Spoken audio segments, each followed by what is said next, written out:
The Thompson family's quiet camping trip was about to turn into a once-in-a-lifetime rescue when they spotted a tiny bobcat kitten appear, darting out from the bushes. The animal wasn't just hungry, it was desperate. After they gave it food, the kitten did something unbelievable. It refused to leave. Instead, it cried out and insisted they follow it into the dense wilderness. They had no idea that following this crying kitten would lead them to the edge of a deadly cliff. And that's when they heard it. Another cry, weaker but unmistakable, coming from 20 feet below on a narrow ledge. A frantic mother bobcat was staying nearby, desperate.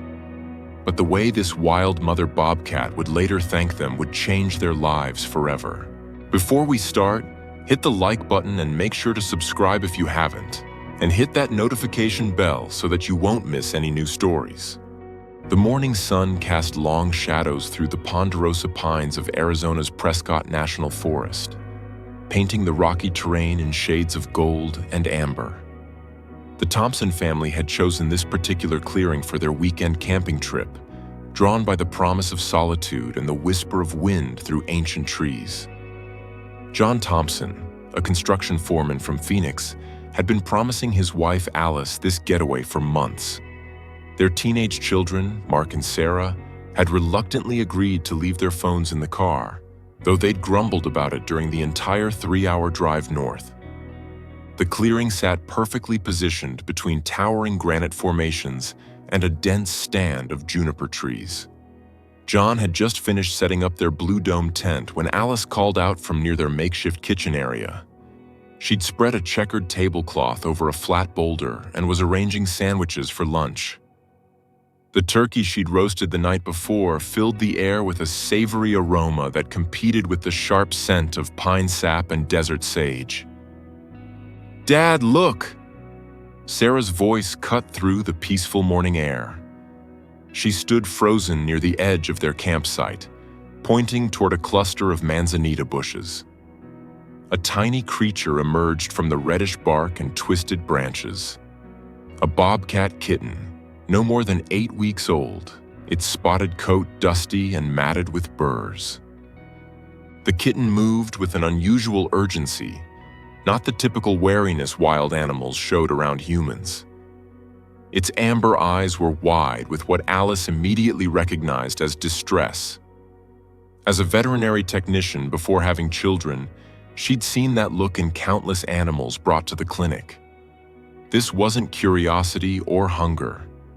This was desperation. "Nobody move," John whispered, though the kitten seemed entirely focused on something beyond mere survival. It approached their picnic area with purposeful steps, its tiny paws making no sound on the sandy soil. When it reached the boulder where their lunch waited, it let out a cry that was part mew, part wail, a sound that made Alice's heart constrict. Without thinking, Alice tore off small pieces of turkey from their sandwiches. She placed them on the ground, backing away slowly. The kitten approached cautiously at first, then devoured the meat with fierce intensity. Between bites, it would pause and look directly at the family, particularly at Alice, as if trying to communicate something urgent. Mark, usually absorbed in his own world, watched with genuine fascination. "Mom, something's wrong. Look how it keeps looking back at the trees." When the kitten finished eating, it didn't flee as they expected. Instead, it took several steps toward the forest, stopped, and looked back at them. The message was unmistakable. "Follow me." "We shouldn't interfere with wildlife," John said, though his voice lacked conviction. The kitten cried again, more insistently this time, and took another few steps before looking back. "John," Alice said softly, "I think it needs help." Against his better judgment, John nodded.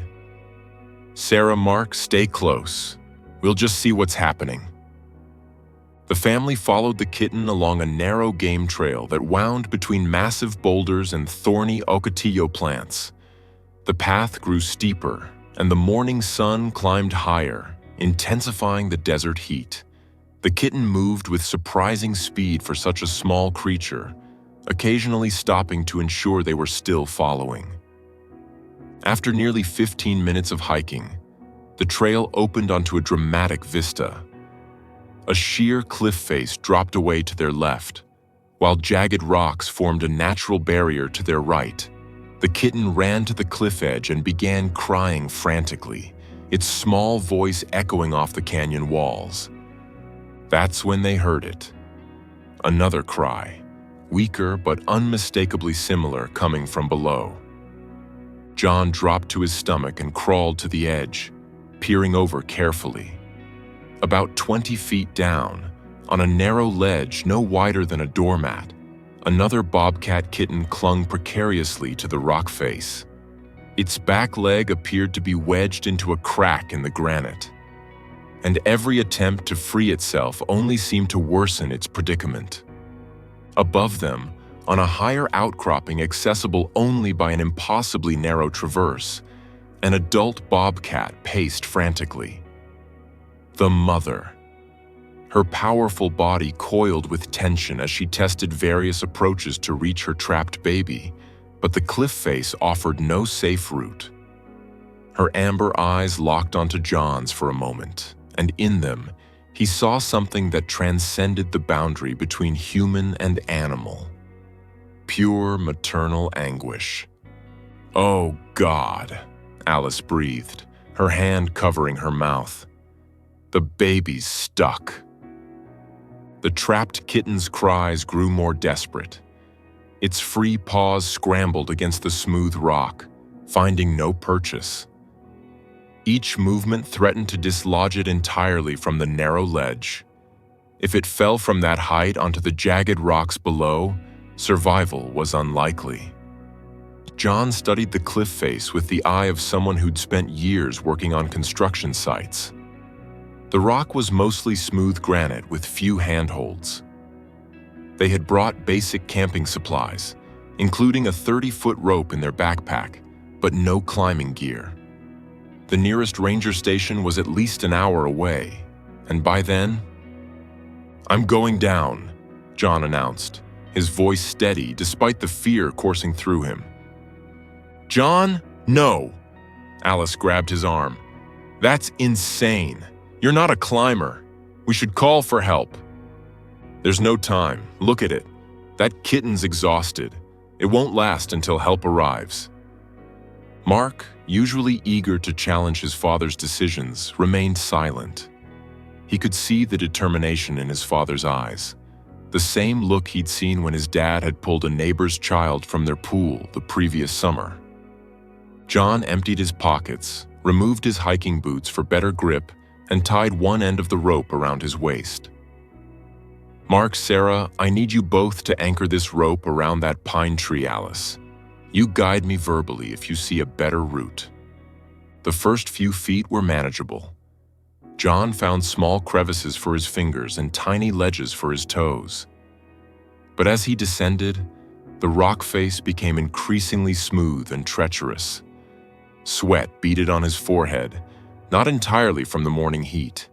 His construction experience had taught him about safety margins and calculated risks, and right now, he was operating well outside any reasonable margin. 10 feet down, his left foot slipped. For a heart-stopping moment, he hung by his fingertips alone, his body swinging out from the cliff face. Sarah screamed. The mother bobcat stopped pacing and watched intently. "You've got this," Alice called down, her voice remarkably calm despite her terror. "There's a small ledge to your right, about 6 inches. John found the ledge and continued his descent. His forearms burned, and his fingers began to cramp. The rope offered psychological comfort more than actual safety. If he fell, it might prevent a fatal plunge, but not serious injury.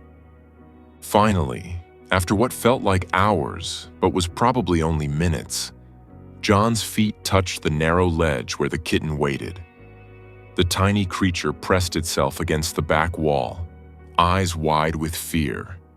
Its trapped leg was wedged deeply into a diagonal crack, and John could see it was swollen from the kitten's struggles. "Hey there, little one," John spoke softly, the same tone he'd used when his children were babies and frightened by thunderstorms. "I'm here to help." Moving with infinite patience, John examined the trapped leg. The crack narrowed at an angle that prevented the kitten from simply pulling free. He would need to rotate the leg slightly while lifting it, a delicate operation that required the kitten's cooperation. Above, the mother bobcat had moved to a closer vantage point. John could feel her intense gaze as he worked. One wrong move, one sign of harm to her baby, and he had no doubt she would find a way to reach him. Consequences be damned. With movements as gentle as he could manage while balancing on the precarious ledge, John placed one hand on the kitten's body to steady it.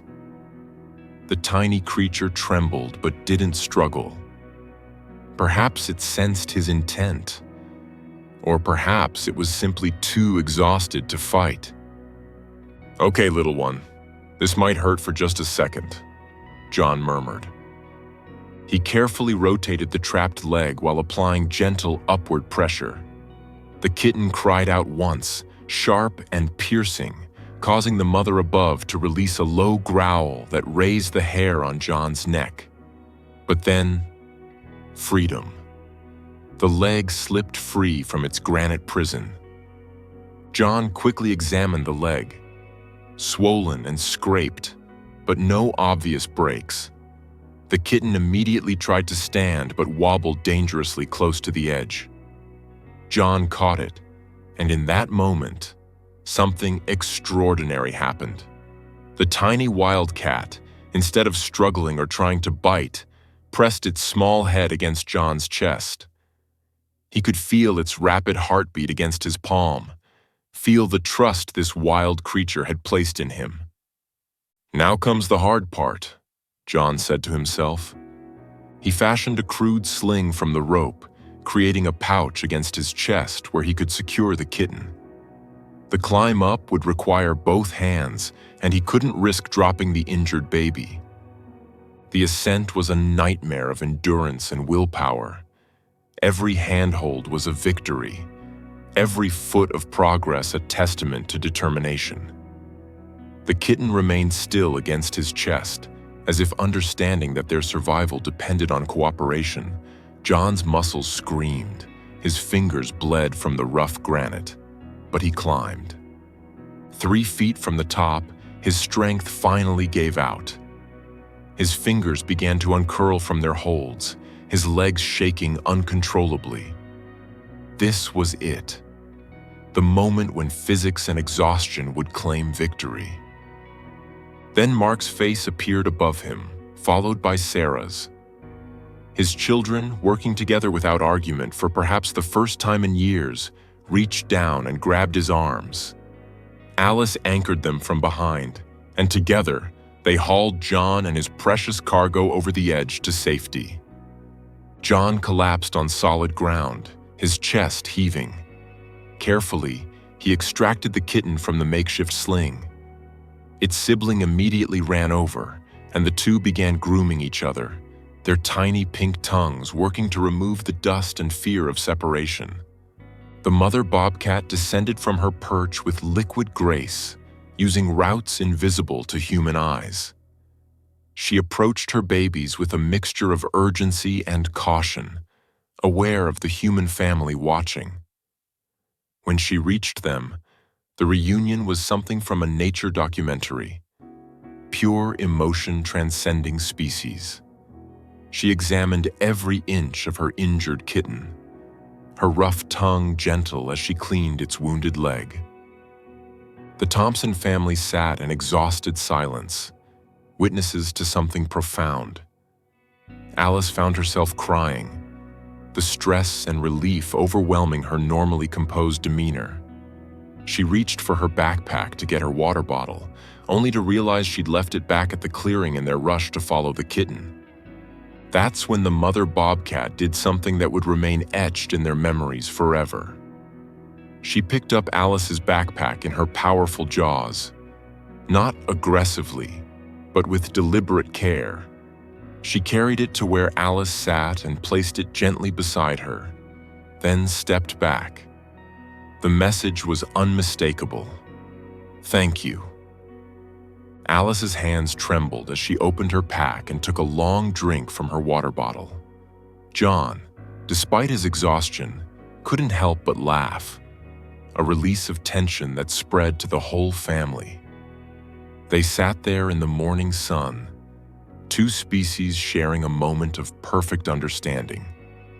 The bobcat family didn't immediately leave. The mother allowed her injured kitten to rest, occasionally glancing at the humans with what could only be described as gratitude. The uninjured kitten, emboldened by the peaceful atmosphere, actually approached John and rubbed against his leg before scampering back to its mother. After nearly an hour, when the injured kitten seemed steady enough to travel, the mother bobcat gathered her babies. She began leading them into the deeper forest, but at the tree line, she paused. She turned back to look at the Thompson family one last time, her golden eyes meeting each of theirs in turn. Then she and her kittens melted into the shadows of the pines, returning to their wild world. The Thompsons hiked back to their campsite in contemplative silence. Mark helped his father, whose arms were too exhausted to carry the backpack. Sarah stayed close to her mother, occasionally reaching out to take her hand. They packed up their camp that afternoon, the weekend trip cut short by the morning's events, but none of them minded. They had experienced something far more valuable than a routine camping trip. On the drive home, as the desert gave way to the urban sprawl of Phoenix, they talked about what had happened. Mark, usually glued to his phone, hadn't even thought to document the encounter. Sarah, typically focused on her social media presence, hadn't taken a single photo. They had been entirely present in the moment, and that in itself was a gift. John's hands, bandaged by Alice with supplies from the car's first aid kit, would heal within weeks. The scratches and bruises would fade. But the memory of that tiny heartbeat against his chest, the trust of a wild creature in its moment of desperate need, would remain vivid. The story became family legend, told at gatherings and holidays. Friends and extended family sometimes expressed skepticism about the mother bobcat's gesture with the backpack, but the Thompsons didn't mind. They knew what they had experienced. They had been given a glimpse into the secret world that exists parallel to our own, where the boundaries between human and animal blur in moments of crisis and compassion. 3 years later, John's company landed a contract to build custom homes in the Prescott area. He convinced Alice to join him for a site visit, and they decided to revisit the trail where their encounter had taken place. They didn't expect to see anything. Wildlife rarely provides such encore performances. But as they sat on a familiar boulder eating lunch, movement in the manzanita caught their eye. A bobcat emerged, fully grown and healthy, with distinctive markings they both recognized. Behind her followed 3 kittens, tiny and curious, exploring their world with wonder. The adult bobcat saw them and paused. For just a moment, those golden eyes held recognition. She didn't approach, maintaining the proper boundary between wild and domestic, but she didn't flee either. One of her kittens had a slight limp in its back leg, barely noticeable unless you knew to look for it. Alice grabbed John's hand, squeezing it tight. They watched as the bobcat family moved through the clearing, the mother occasionally glancing back at them with what they chose to interpret as acknowledgement. When the cats disappeared into the forest, Alice and John sat in comfortable silence, their hands still intertwined. The sun painted the rocks gold, just as it had 3 years before. Some connections, they realized, transcend the moment of their making. Some acts of compassion create ripples that extend far beyond their immediate impact. They returned to Phoenix that evening with renewed purpose. John began volunteering with local wildlife rehabilitation centers, using his construction skills to build better enclosures. Alice returned to veterinary work, specializing in wildlife care. Mark, inspired by that day on the cliff, had changed his major to conservation biology. Sarah started a nonprofit focused on educating people about coexisting with wildlife. The Bobcat family had given them more than just a memorable encounter. They had provided a reminder of what matters: the willingness to help despite personal risk, the universal nature of parental love, and the profound connections possible between species when fear gives way to trust. Every time John looked at the thin scars on his palms, he remembered the weight of that kitten against his chest. Every time Alice heard a cat's cry, she remembered the urgency in that first kitten's call for help. They had been changed by their encounter, made better by their willingness to answer nature's call for compassion. The Prescott Forest continued its ancient rhythms: predator and prey, life and death, survival and loss. But within that harsh reality, there existed moments of grace, opportunities for different species to recognize their shared vulnerability and capacity for kindness. The Thompson family had been privileged to experience such a moment, and they carried it forward, a bright light in an often challenging world. In the end, the measure of their adventure wasn't in the risk John took climbing down that cliff, though that was remarkable. It wasn't in the mother bobcat's gesture of thanks, though that was extraordinary. It was in how a single morning's events had redirected 4 human lives toward a greater purpose.